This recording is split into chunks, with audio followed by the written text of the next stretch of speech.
Let's start this section by a discussion of variables, which are one of the most fundamental concepts in JavaScript and any other programming languages. In programming, we use a variable to store data temporarily in a computer's memory. So we store our data somewhere and give that memory location a name. And with this name, we can read the data at the given location in the future. Here's a metaphor. Think of the boxes you use to organize your stuff. You put your stuff in various boxes and put a label on each box. With this, you can easily find your stuff, right? A variable is like a box. What we put inside the box is the value that we assign to a variable, that's the data, and the label that we put on the box is the name of our variable.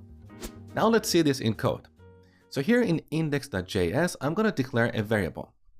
Now previously, in the old days, before ES6, we used the var keyword to declare a variable. But there are issues with var, as you will find out later in the course. So going forward from ES6, the best practice is to use the let keyword to declare a variable. Now we need to give this variable a name or an identifier, and this is like the label we put on a box. So I'm going to call this name, and finally we need to terminate this declaration with a semicolon. Now let's log this on the console and see what we get. So console.log name. Once again, we need to terminate this statement with a semicolon. Save the changes, and here in the console we see undefined.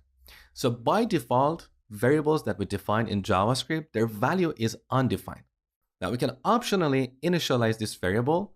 So I'm going to set this to a string, which is a sequence of characters, like Mosh. Note that I'm using single quotes. You can also use double quotes.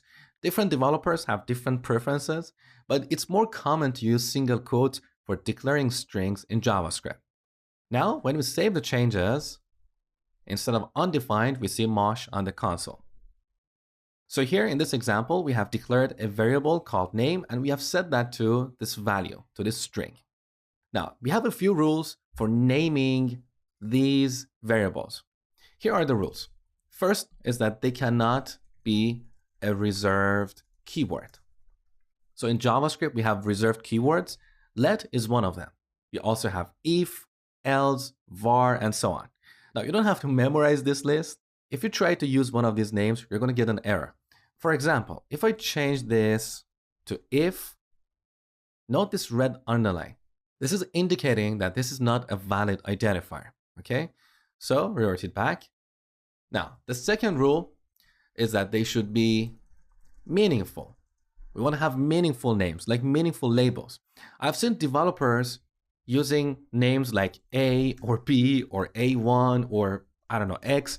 These variable names do not give us any clue what is the purpose of these variables. What kind of data are we storing at that memory location? So always use meaningful and descriptive names, okay? Now, back to name. The third rule is that they cannot start with a number. So we cannot have a variable like one name. But again, going back to the second rule, why would you want to call a variable one name? It's meaningless, right? So always use meaningful names. The fourth rule is that they cannot contain a space or hyphen. So if you have multiple words, you need to put them together. Here's an example. Let's imagine we want to declare a variable called first name. So first name, and note that here I'm using camel notation. So the first letter of the first word should be lowercase, and the first letter of every word after should be uppercase. This is what we call camel notation, which is the convention we use in JavaScript to name our variables.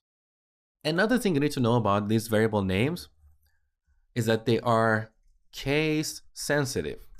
So if I declare another variable, call it first name, but make the F uppercase, these two variables are different. But as I told you before, if you stick to camel notation, you wouldn't end up with a variable name like this. And finally, the last thing you need to know about these variables is that if you want to declare multiple variables, there are two ways to do this. You can declare them on one line and separate them using a comma. So first name and then last name. Now in this case, I have not initialized either of these variables. They're both undefined. I can optionally initialize one or both of them. So I can set this to Mosh, and I can leave last name undefined or set it to my last name, Hamedani. But the modern best practice is to declare each variable on a single line. So we terminate this first declaration with a semicolon and declare the second variable on a new line. That's the modern best practice. Next, we're going to look at constants.